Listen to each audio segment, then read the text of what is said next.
Buenos días, Juan Ramón. Buenos Bienvenido días. a las charlas del colegio.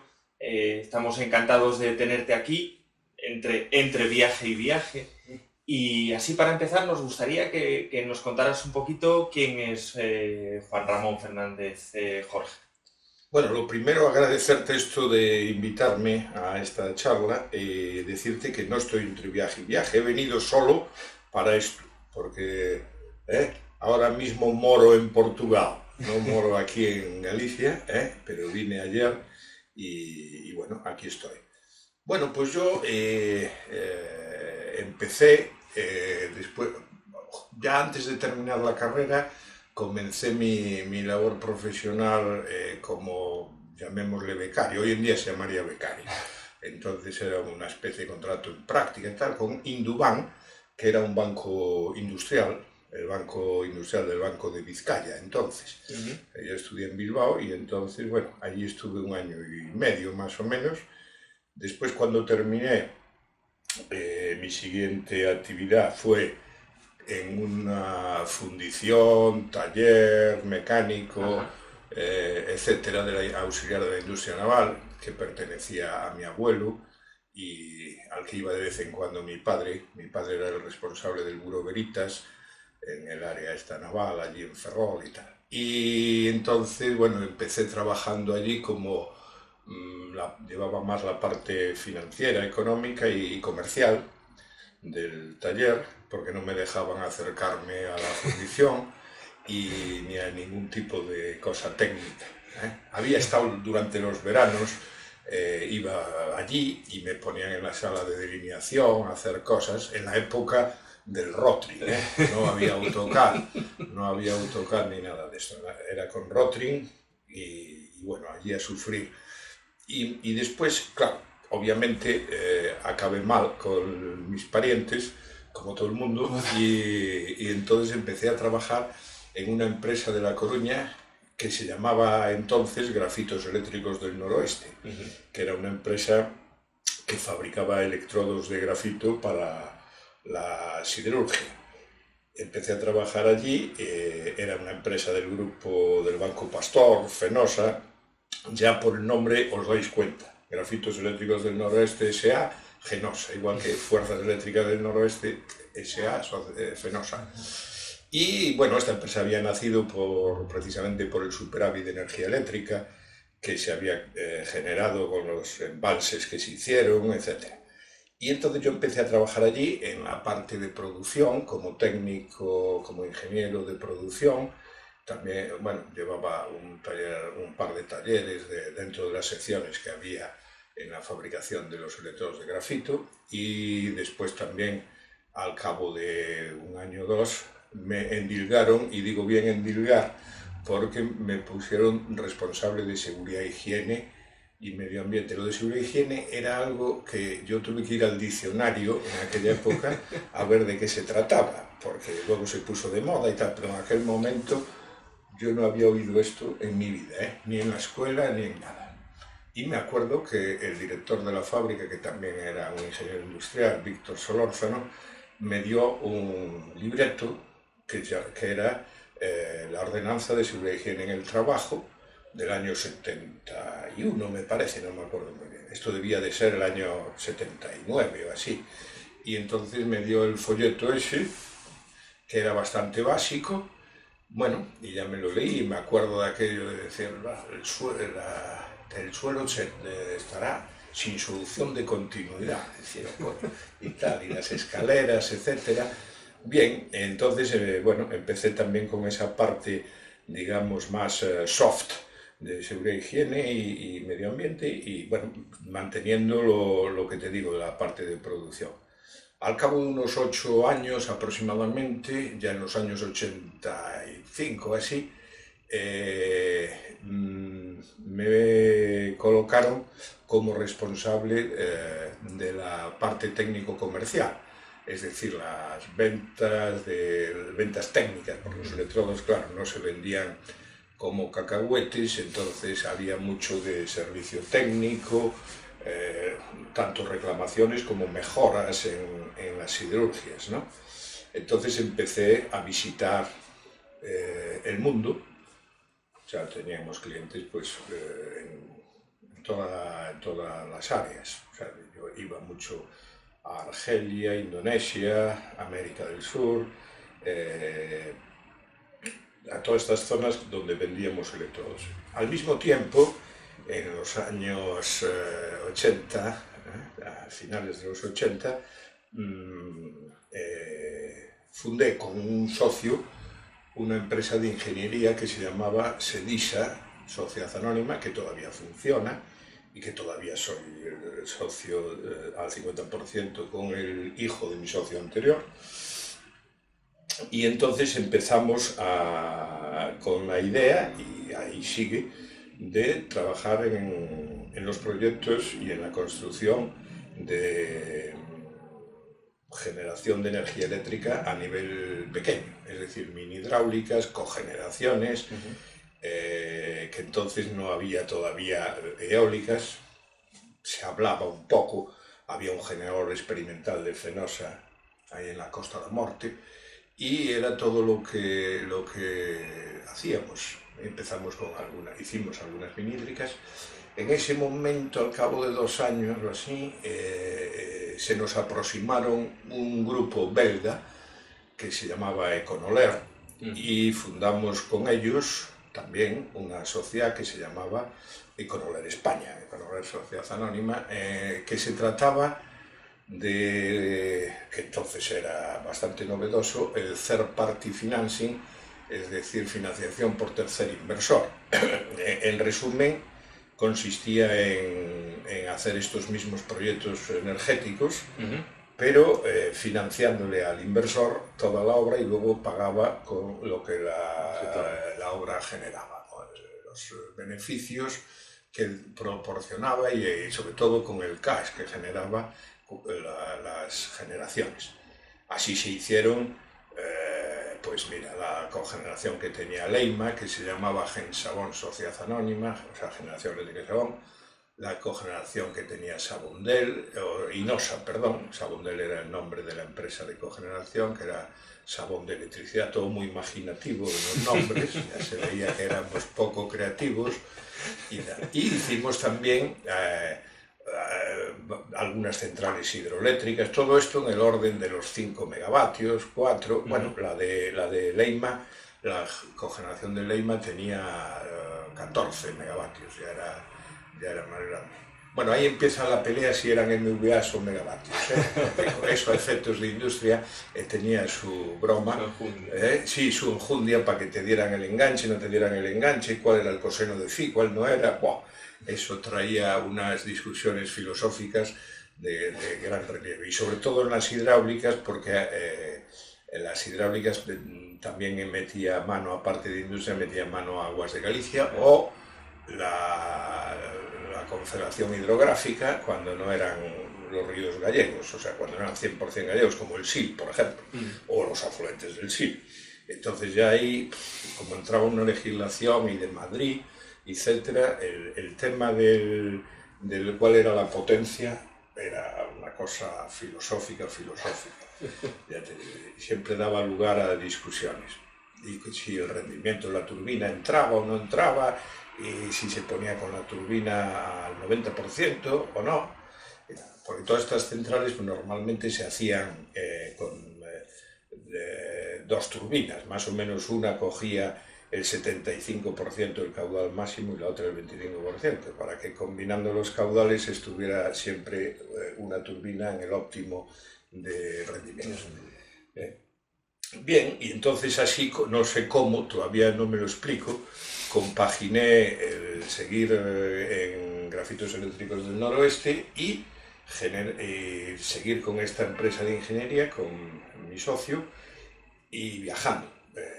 Abundantemente además, hasta que, bueno, tuvimos, cuando, no te podría decir año porque no me acuerdo, pero cuando ganó unas elecciones el PP y salió Felipe González, ganó Aznar, al poco hicieron una nueva legislación sobre este tema de las centrales energéticas, de las renovables en general.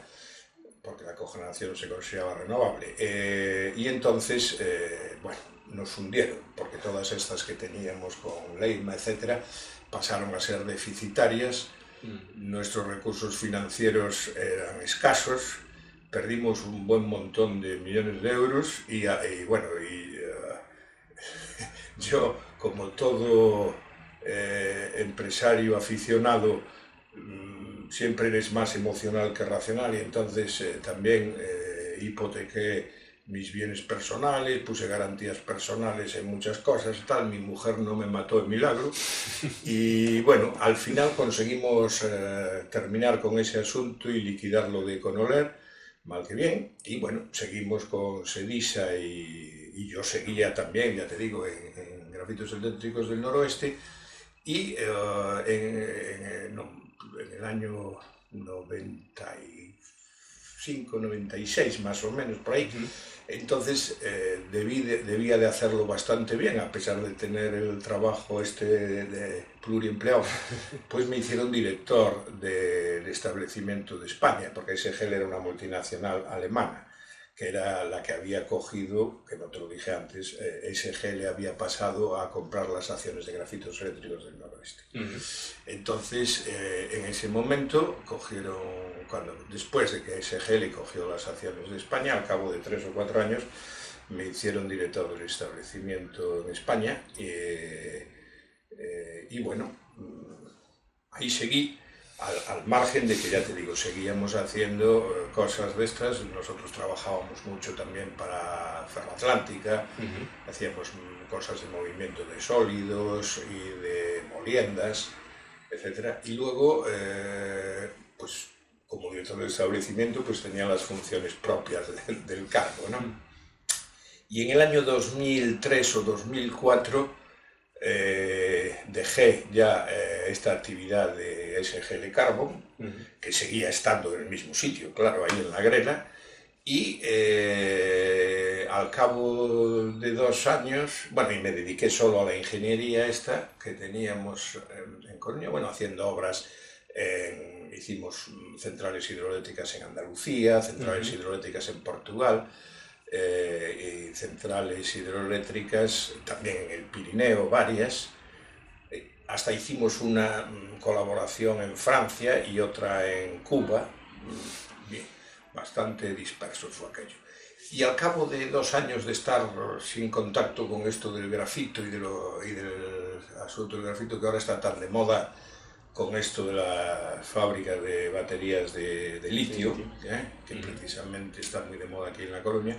Bueno, pues entonces un antiguo conocido mío, porque habían sido licenciados nuestros en India para fabricar electrodos, que se llamaba Hindustan Electrographite, en Bhopal, pues estos contactaron conmigo de nuevo y me pidieron que me ocupase de la fábrica de allí, la empresa más que la fábrica, porque en aquel momento el cargo que me propusieron era el de CEO. Entonces estuve allí 1 año, más o menos el 80% del tiempo, pero estuve discutiendo con ellos de que no podía ser, porque yo no podía estar allí el 100% del tiempo, era imposible por muchas razones, y una era que yo no me encontraba capacitado para llevar cuestiones de personal, etcétera, en la India. Lo demás, sin problema, la parte de marketing y la parte de técnica, tanto de producción como de ingeniería, no me suponía tampoco ningún problema, pero la parte de recursos humanos y la parte financiera tampoco, pero la parte de recursos humanos era complejo, ¿no? Aún hoy en día que sigo con ellos no soy capaz de entender nada. Entonces llegamos a un acuerdo de que estaría como CEO en la sombra y bajo el nombre de consultor, cosa que también venía muy bien en la India porque tienen una legislación muy proteccionista y procuran que los ejecutivos sean indios, que las empresas sean indias. De hecho, en muchas zonas no te dejan comprar una vivienda. Entonces yo tengo un amigo francés que vive allí y la vivienda la tiene a nombre de otro, que la compró y se la deja a él, pero bajo mesa la pagó él, pero está a nombre del indio, porque hay mucho proteccionismo y autarquía económica en la India, ¿no? Y cada vez hay más, además. Y bueno, durante ese tiempo estuve trabajando, ya te digo, un mes en la India y un mes aquí. Aquí, además de dedicarme a la ingeniería, llevaba también, por el acuerdo que tenía y tengo, todo esto ahora sí que ya te hablo en presente, al mismo tiempo que pasado cercano, te hablo en presente. Entonces, también, incluso sigo haciendo, llevaba aquí en Europa la parte de marketing y ventas de los indios, de HG y Graphite. O sea, aquí en la siderurgia europea pues usan esos electrodos de grafito y usan otras piezas de grafito que también fabrica HG, y yo soy el, no sé cómo llamarlo, el delegado o el responsable de marketing, ventas, etcétera, aquí en Europa. Entonces, durante ese tiempo seguí con Sedisa, y Sedisa hace unos 5 años, sí, 5 años hace, en el 17, Sedisa compró una empresa portuguesa de ingeniería que tenía unas concesiones no ejecutadas, pero las tenía de hidroeléctricas, y entonces la compramos, las acciones de esta empresa, y que está en Guimarães, se llama Interpower y tal, y entonces yo me marché para allí para llevar esta parte de la actividad de Sedisa. Mi socio sigue aquí en Coruña, no sé si estamos ahí en San Andrés, en un edificio muy curioso porque era la antigua tienda de Pascual, de ropa. Entonces bastante curioso por dentro, tiene unas columnas de fundición, muy curioso el edificio. Y bueno, ya te digo, entonces yo ahora estoy allí en Portugal y sigo en Oporto. Yo vivo en Oporto, pero bueno, la oficina la tenemos en Guimarães. Ya hemos hecho 2 centrales hidroeléctricas en unos afluentes del Duero, y estamos pendientes, ahí luchando contra la administración y la burocracia espesa, para obtener una, que la tenemos, pero para que nos den la autorización de inicio de actividad constructiva en el río, en el Tajo, en Abrantes.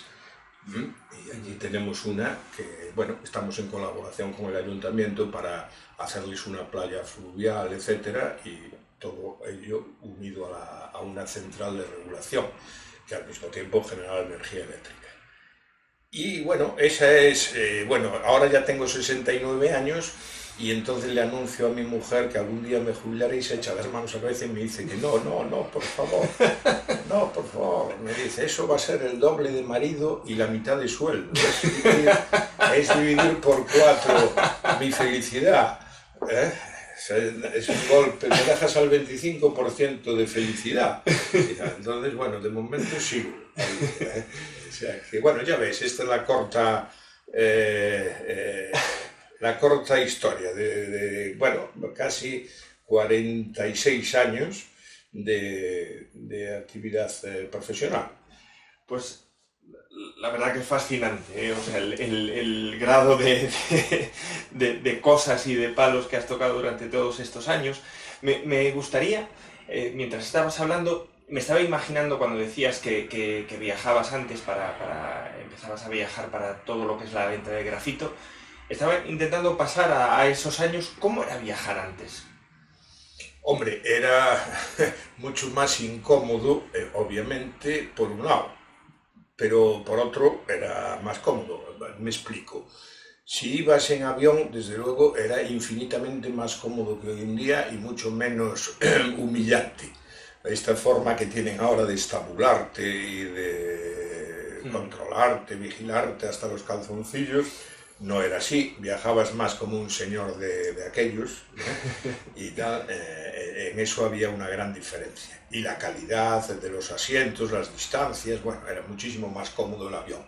El resto de medios, no, claro, los coches eran los que eran y las carreteras eran las que eran. Te diré, había una siderurgia en Oporto, que sigue estando, que ahora ahora pertenece al grupo Megasa, este de Ferrol. Antes era, en aquella época, justo después de la Revolución, había sido nacionalizada por el gobierno portugués, pero yo me llevaba a ir prácticamente todo el día para llegar a Oporto, y ahora me lleva 2 horas y media, Claro. pero me llevaba 8 horas, porque no había ningún tramo de autopista. Ajá. Luego empezó a haber el tramo Coruña-Santiago, pero al principio no había ninguno. Y aún encima, pues te olvidabas del día que era. Cuando ibas, bueno, sí, mañana estoy ahí. Te ibas y resulta que era miércoles, y entonces llegabas a la feria de Valencia y estaba el puente antiguo y no había el puente nuevo. Claro. Y la feria en el medio de la carretera y tardabas 3 horas en cruzar Valencia. Otro día significativo que había que acordarse, ya no me acuerdo si era el martes o jueves, pero había la misma feria del mismo calado en Padrón. Y tenías que atravesar Padrón con las gallinas, los cerdos, todo. Y pasabas, pues eso, 1 hora y media para cruzar Padrón. Y entonces, por la mañana estaba toda la feria. O sea que el viajar era, ya te digo, los trenes ni tocar. Yo creo que no cogí un tren en aquella época en mi vida. Los cogí algunos en Alemania, que eran buenos, en Francia, y nada. Pero aquí nada, no había forma de ir en tren, aparte de que las combinaciones, en general, los clientes de estos temas siderúrgicos estaban concentrados en Bilbao, el área del País Vasco más o menos, y ya sabes que las comunicaciones eran fatales. Había que ir en avión y luego alquilabas un coche allí. Aún me acuerdo de una cosa curiosa, en aquella época yo tenía un carnet de conducir que no había renovado todavía, y estaba todavía domiciliado en casa de mis padres en Ferrol, y tenía la dirección calle General Franco 1. Y entonces cuando se lo daba al de Avis de Bilbao, que tenía cara de Ribatasuna, miraba así, y esto no lo va a cambiar nunca, cuando caduque. Sí. Pero bueno, el viajar era bastante incómodo.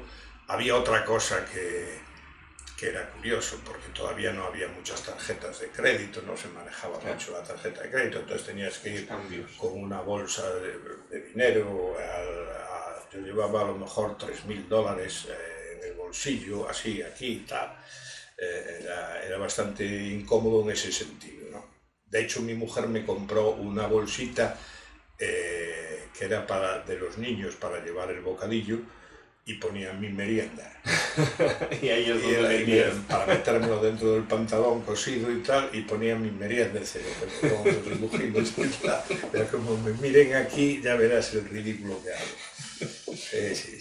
Bueno, ya te digo, hoteles, claro, depende a qué zona fueras. Cuando ibas a las capitales, bien, pero si no, en Indonesia, donde estuve en la capital, en Yakarta, sí, varios días, pero después para ir a la siderurgia, porque ya te digo, nosotros más que la venta hacíamos el seguimiento técnico también y todas esas historias, y hacíamos medidas eléctricas del horno para ayudarle al cliente a mejorar la longitud del arco, etc.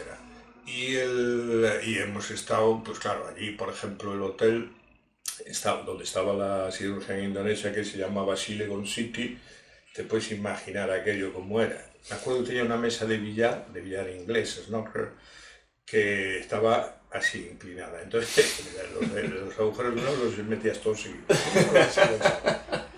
Era horroroso. Y bueno, así fuimos yendo por ahí a todas partes, en Arabia Saudita, en Argelia también. Eran tiempos difíciles de hoteles y no se viajaba como hoy en día. Eso sin duda. En Arabia Saudita había que tener no sé cuántos permisos, papeles, etc. China igual, era complicado. Bueno, sigue siendo. China sigue siendo. Y coméntanos, o sea, ¿cómo es la ingeniería industrial o qué aporta la ingeniería industrial a esos países? O sea, ¿cómo lo ves en relación a otros países, la española? Sí. Bueno, lo primero que hay que aclarar es que ya sabes tú que eso de ingeniero industrial, cuando lo dices en inglés, se refiere al ingeniero de organización, no se refiere... Yo cuando voy por ahí y me preguntan, bueno, y mis tarjetas, yo lo que tengo es máster en electromecánico, Electromechanical Engineer. que es más parecido a lo que realmente hacemos nosotros con lo que ellos nos comparan. Pero bueno, la parte, digamos, de organización también cuenta. Cuando dices que aporta, bueno, pues aportas esa visión total, como se dice ahora, copiado del inglés, holística, que ahora es término de moda, pues esa visión holística de la empresa o de las operaciones, ¿no? De que todo está relacionado con un resultado final. La capacidad de resolver problemas, cuando digo resolver problemas, no solo técnicos, sino organizativos y de producción, e incluso problemas económicos que se plantean y que muchas veces tienes que utilizar soluciones que no sirve aplicarlas europeas. No sirven porque no tienen ni las mismas restricciones técnico-económicas, ni la misma mentalidad. Claro. Te pongo un ejemplo. En la India, que yo es donde ahora más experiencia tengo y donde tengo, digamos, gente que trabaja conmigo o colabora conmigo, pues en la India nunca un caballero va a venir a decirte una mala noticia o a decirte algo que no te guste. Entonces tú le dices a uno, oye, hay que hacer esto, llevar no sé qué, poner una cinta transportadora y le haces un esquema. Y como no lo vuelvas a llamar, no aparece nunca más. Entonces tienes que llevar, como se dice en inglés, un follow-up de todas las cosas que has pedido, aunque sea la más nimia. Porque este señor, una vez que se va de allí, como encuentre un problema, se para. Pero no viene a decirte, por ejemplo, no, me dijeron en compras que no me compran esto, o me dijeron no sé qué, o el del banco tal cosa, nunca. Una mala noticia nunca te va a venir a decir que se paró hasta que tú no lo llames y entonces te lo explica. A lo mejor, claro, pasa un mes, con lo cual las cosas se hacen eternas. Al principio empiezas a pegar puñetazos en la mesa, pero luego comprendes que es una cosa de cultural, ¿no? Jerárquica y hay un libro muy bueno de un psicólogo, pedagogo, me parece que es danés, no sé si es danés o holandés, que lo usábamos mucho en SG de Cargo, que se llama la multiculturalidad en las organizaciones. Y entonces, como nosotros en SGL éramos también americanos, ingleses, italianos, tal, pues utilizábamos mucho, y de hecho tuvimos muchos seminarios sobre esto, y entonces ese factor se llamaba power distance, o sea, la distancia que hay jerárquica en los países, eso estaba relacionado con las culturas por países. Claro, en la India la power distance es enorme. En Estados Unidos la power distance es muy pequeña. Entonces todos los problemas que surgen diferentes en la India que en Estados Unidos, ¿no? O otra cosa que se usaba mucho era el ser particularista o universalista. Por ejemplo, los americanos son particularistas. Y de hecho, el que nos daba los seminarios aquellos, le había puesto de ejemplo, en Italia un día que estábamos 5 o 6, había 2 americanos, estaba yo español, había 2 o 3 italianos, y entonces le dijo, escribid ahí cada uno cuántos extranjeros hay en la mesa. Y los americanos pusieron 5, que eran todos menos ellos. Cuando allí tenían que haber puesto todos menos los italianos. Claro. Pues no, los americanos pusieron todos eran extranjeros, menos ellos 2, aunque estábamos en Roma. Y eso pues refleja una cierta concepción de las cosas. Ese libro ya buscaré y te mandaré la referencia, porque es muy recomendable. Ahora me acuerdo, se llamaba Hofstede, el señor este, y era eso, la multiculturalidad en las organizaciones. Entiendo que un factor importantísimo, ¿no? para tener éxito en el extranjero es toda la capacidad de adaptar la culturalidad propia a la empresa, ¿no? Efectivamente, el ser capaz de optimizar esas ventajas e inconvenientes de cada sitio, ¿no? Claro. Yo de hecho estoy pensando a ver cómo voy a hacer para reencarnarme.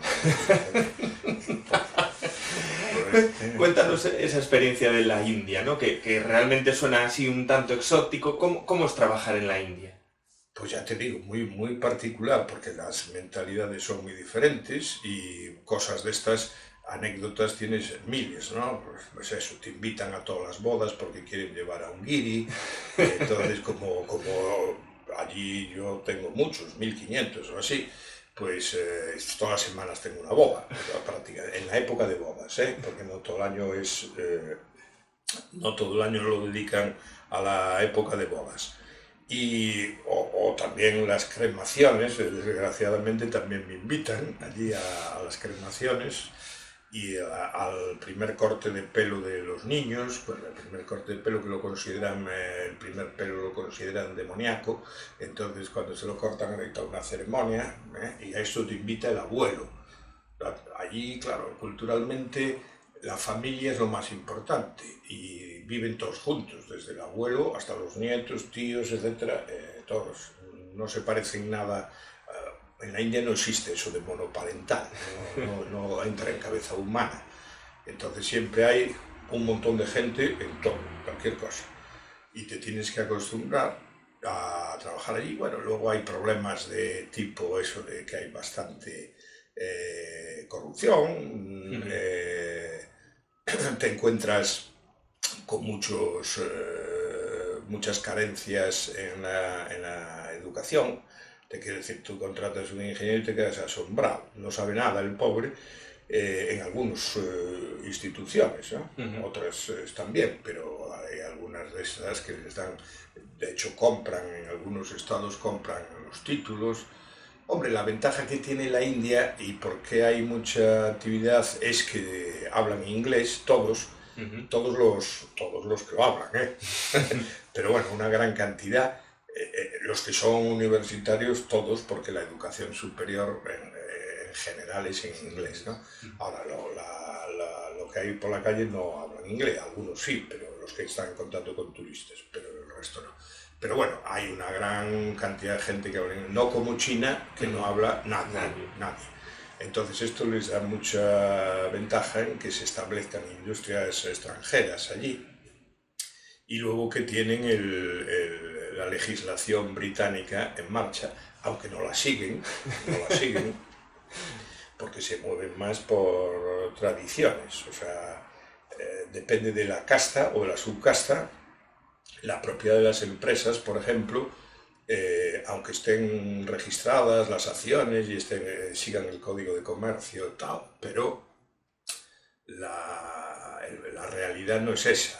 El dueño propietario, si es de la casta Mawari, por ejemplo, a los 70 años se aparta, sigue viviendo en casa, pero tiene la caja común con los hijos, pero ya las acciones pasan al hijo mayor. Pasan sin pasar legalmente, porque la ley no la cumple, pero, o sea, ni las van al registro ni hacen la transmisión, pero ellos dentro de la comunidad ya saben que es el hijo el que controla el consejo, etcétera, etcétera. Y luego, pues claro, les puedes poner todas estas normas que hay aquí de consejeros dominicales, de que haya 3 mujeres, todo eso. Sí las tienen, porque ellos cumplen todo eso, lo primero. Las normas las cumplen a cara al papel. De cara al papel. De cara al papel, pero después no. Y después te encuentras con cosas muy curiosas. Tengo una anécdota buenísima de esto de lo que te decía, de que no vienen a decirte que no, aunque no entiendan nada. Porque un concepto que no les entra muy bien es lo de tolerancias mecánicas y tal. O de cualquier otras, ¿no? Tolerancias en general. Y errores. Tú verás que en la India, como hay muy pocos obreros que sepan leer un calibre, les ponen un display. Y entonces te dan las medidas con 5 decimales. Y dices, oiga, pero si el calibre como mucho aprecia una décima, pero... nada, pues, y luego con eso lo cargan. Por eso los europeos dicen, es que andan mucho con la informática de ordenador, porque claro, tienen unas cifras de 20 decimales, 10 decimales, y las manejan para arriba, para abajo, como el Excel, le dan 1000 vueltas y de todo, joder. Y esto, coño, pero si todos esos decimales no valen para nada, pero los arrastran en todos los asuntos y tal. Y eso, asombro de paletos y tal, y para los occidentales les parece que están haciendo allí las grandes cosas, pero ya te digo, las tolerancias, nada. Yo una vez les dije, porque teníamos unos problemas, el electrodo lleva roscado una pieza que se llama nipple y tal, y que se rosca ahí y se envía al cliente. Y entonces yo tenía serias dudas de que la roscaran con el par de apriete, etcétera, y además que estuvieran bien mecanizadas de la etapa anterior, que tuvieran el diámetro y la conicidad que les pedían, porque ellos la medían, pero de la forma que la medían yo dudaba. Y entonces les pedí que cuando las enroscaran me midieran la distancia a las caras, ¿no?, para ver si ya venían bien mecanizadas, si cada uno era compatible con el otro. Y al cabo de una semana empezaron a llovernos reclamaciones de que la rosca se barría, así que se rompía. Coño.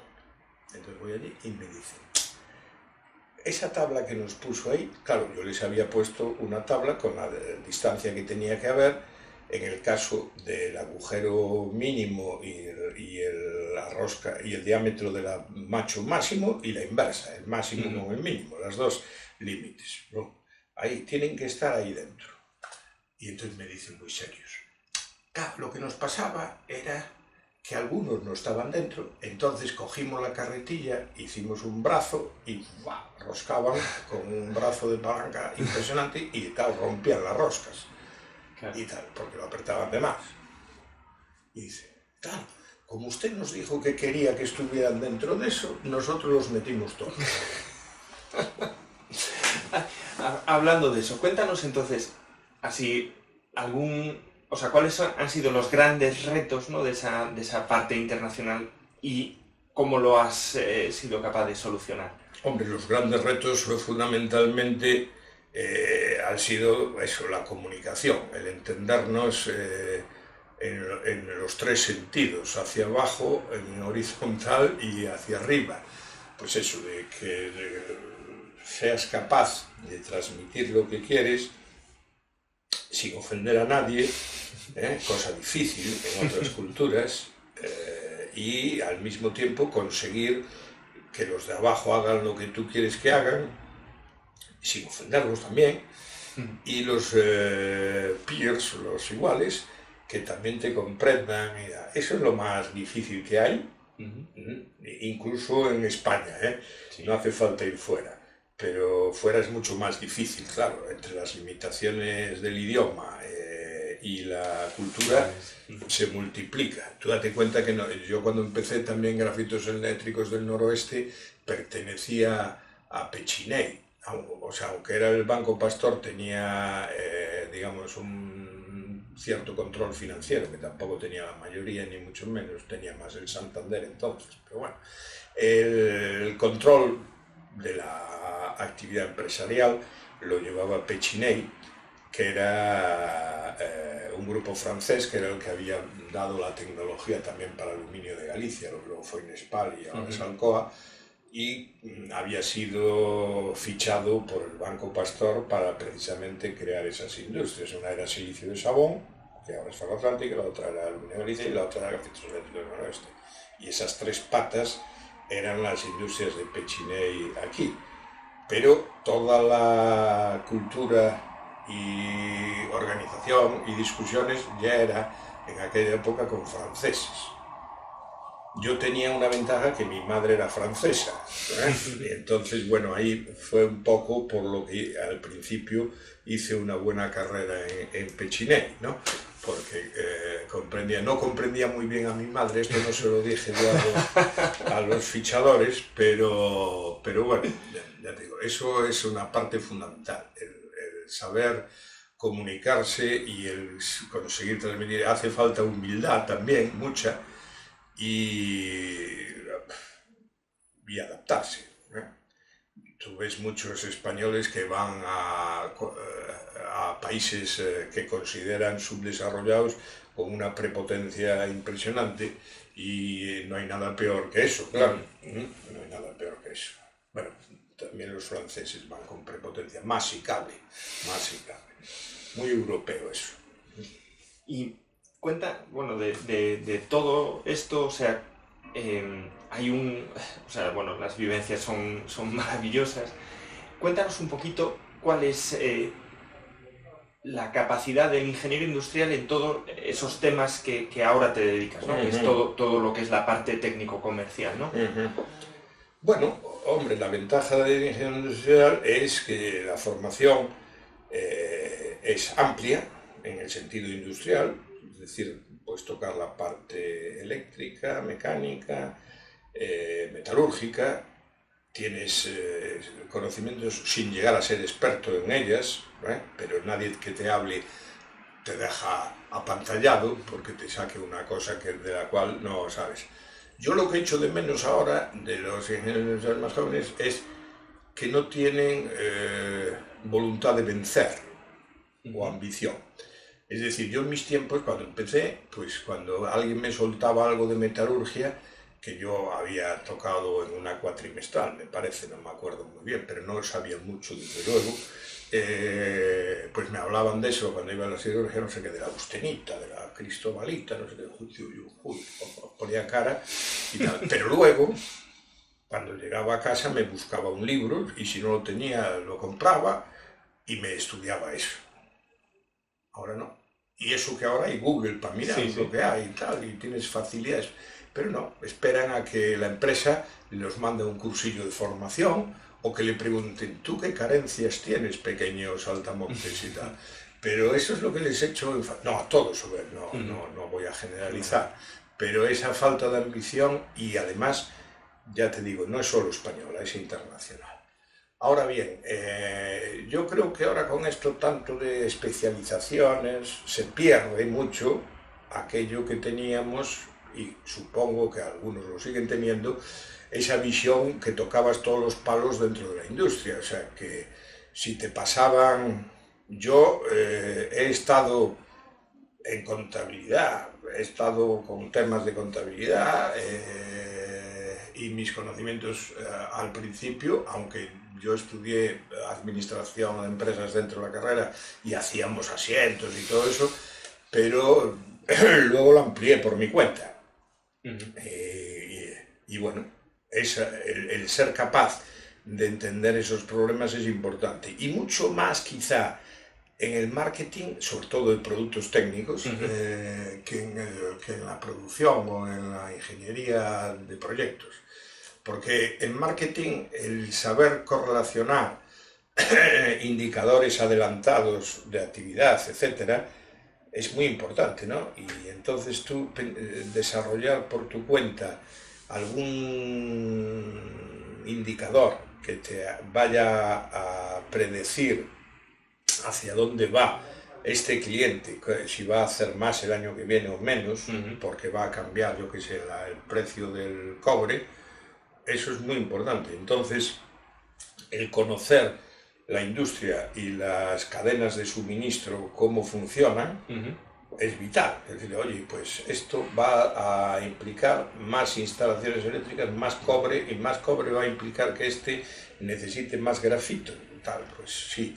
Este tipo de cosas, de interrelacionar la industria, índices hay para barrer, ¿sabes? Ya hechos. O bolsas de futuros, etc. Pero el poder correlacionar todo eso en base a cómo son las cadenas de suministro y qué productos sustitutivos hay, qué puede pasar, si en vez de tomar café toma té, pues ya me fastidia el café. Claro. Cosas de este tipo es muy importante. Y luego el poder asesorar a los clientes en los temas técnicos, por ejemplo, eso que te digo de los electrodos de grafito, pues conlleva también mucho de conocer cómo es un arco eléctrico, qué factores influyen sobre la longitud, diámetro, tensión, corriente, etcétera, y que puedas asesorar al cliente sobre el punto de funcionamiento que le conviene. No solo, hombre, luego, claro, todo eso se traduce en un mayor precio de venta, obviamente, porque tú le das algo que le das el valor, como se dice ahora. Si le das más valor, te aceptará mayor precio de venta, que es a fin de cuentas de lo que se trata. No se trata de la técnica por la técnica pura. Aquí lo que se trata es de mejorar la cuenta de resultados. Siempre. No nos engañemos. Entonces, das mucho más valor que el vendedor, que este clásico que a todo lo que le preguntan dice sí, tenemos. Eso no puede ser, y cuando hay que decir que no tenemos, pues no tenemos. Vale más no vender algo malo, sobre todo en este tipo de sectores. Sí, correcto. Los sectores industriales, a diferencia de los de consumo, es que los clientes no cambian o no son infinitos. Entonces, al que le haces una de esas ya no lo vuelves a ver, y como todos los años es el mismo, eso lo pierdes. Claro, el que compra camisas, aunque no sea todos los años el mismo, dentro de la infinitud se pierde, aunque sea una camisa con un agujero. Eso es muy típico en la India, por ejemplo. Los indios están acostumbrados a engañar al cliente y es muy difícil meterles en la cabeza que no lo engañen. Entonces, te quiero decir, si tienen allí un electrodo que saben que está un poco mal, intentan metérselo en un contenedor. El europeo dice, no, ni de coña, ese a rechazo. No, joder, entre 30 le sale uno malo, será culpa de él y tal, no se da cuenta. Eso es típico de él, es como venderte la alfombra con un agujero. A mí me vendieron una camisa en la calle con un agujero en la espalda que debía de ser de 20 centímetros de diámetro, una cosa, y el tío la dobló de una manera que no me enteré.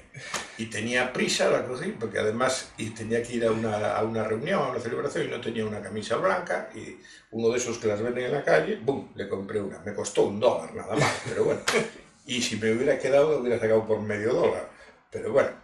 Y entonces, cuando la abro, ¡ostras! Un agujero, menos mal que era en la espalda, y me puse una americana y allá fui. Pero tenía un boquete de aireación importante.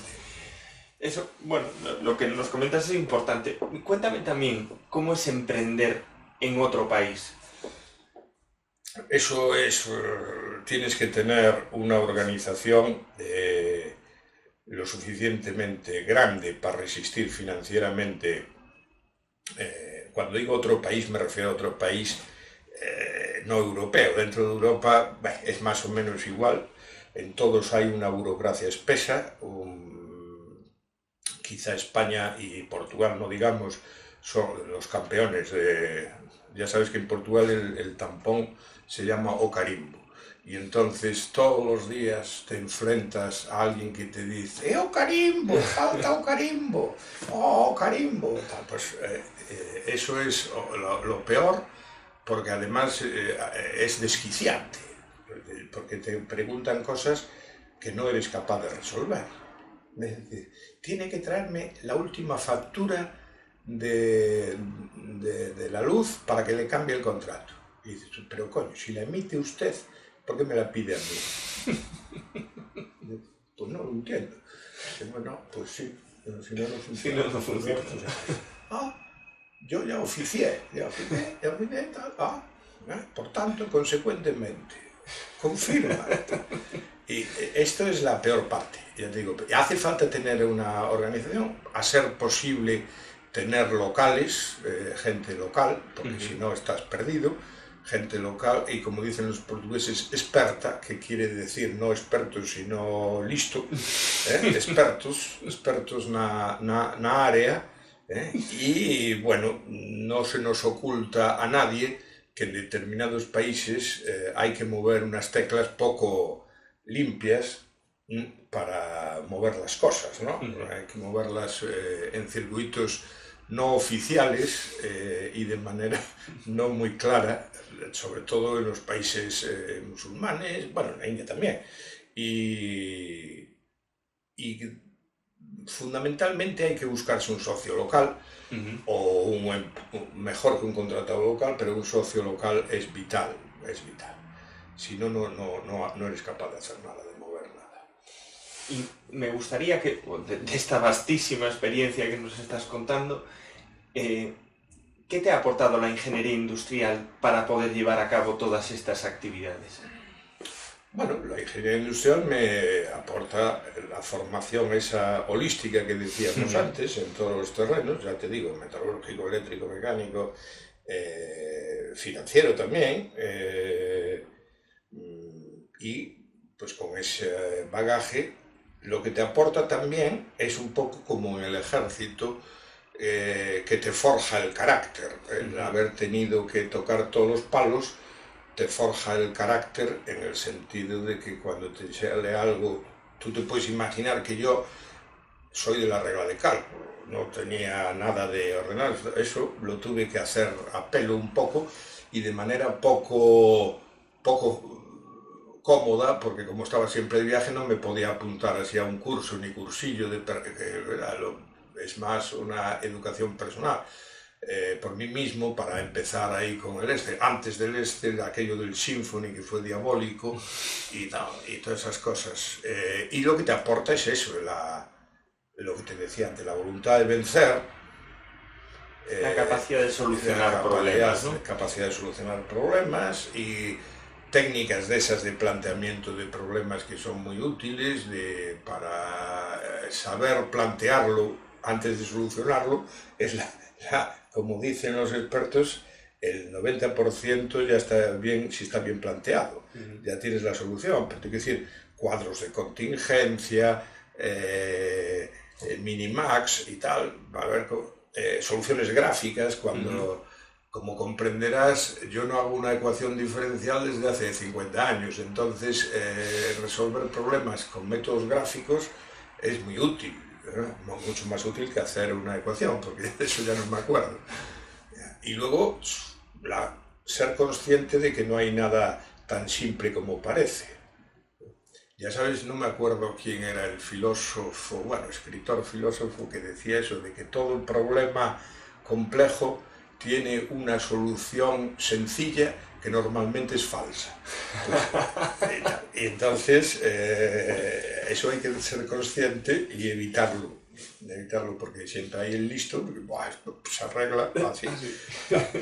Entonces, eso hay que intentar evitarlo. Y ser consciente de las limitaciones de todo tipo, humanas, técnicas, recursos minerales, de todas estas limitaciones hay que ser consciente.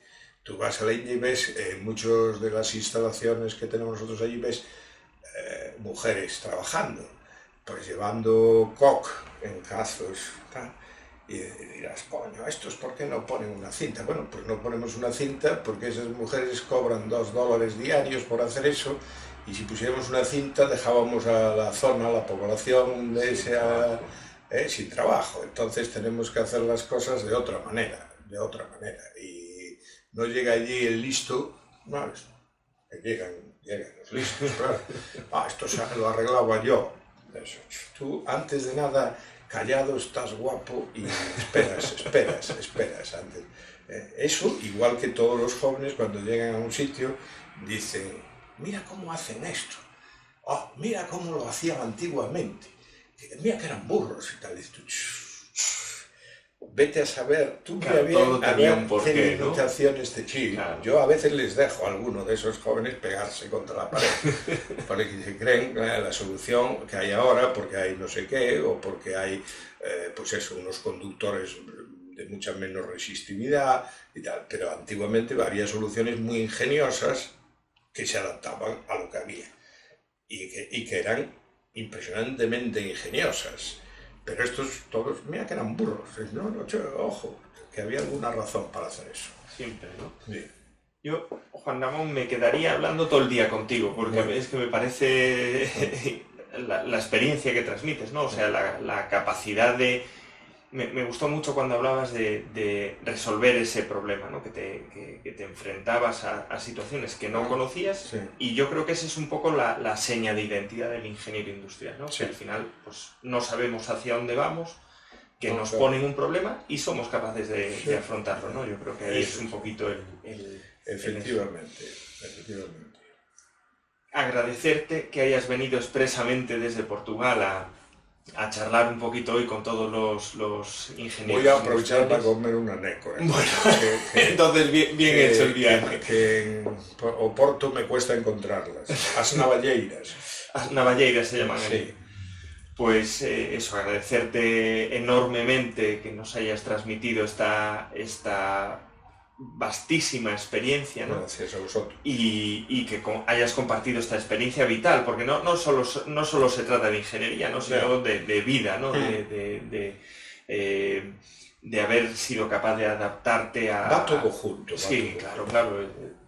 No puedes aislar una cosa de la otra. Y no me gustaría finalizar sin que, aprovechando esa vastísima experiencia que tienes, que aconsejaras, dentro de lo que cabe, a estos nuevos o recién titulados o que se van a titular, y que les dieras, pues eso, algún consejo vital, ¿no? de cara a su futuro profesional. Bueno, mi consejo más o menos lo he dicho y transmitido ya durante la conversación que hemos tenido, que es la voluntad de vencer y el no arredrarse ahí con los problemas y ir siempre hacia adelante, tener objetivos claros y sobre todo ambición y curiosidad. Incluso alguna cosa que os parezca de menor importancia, no os quedéis sin resolverla.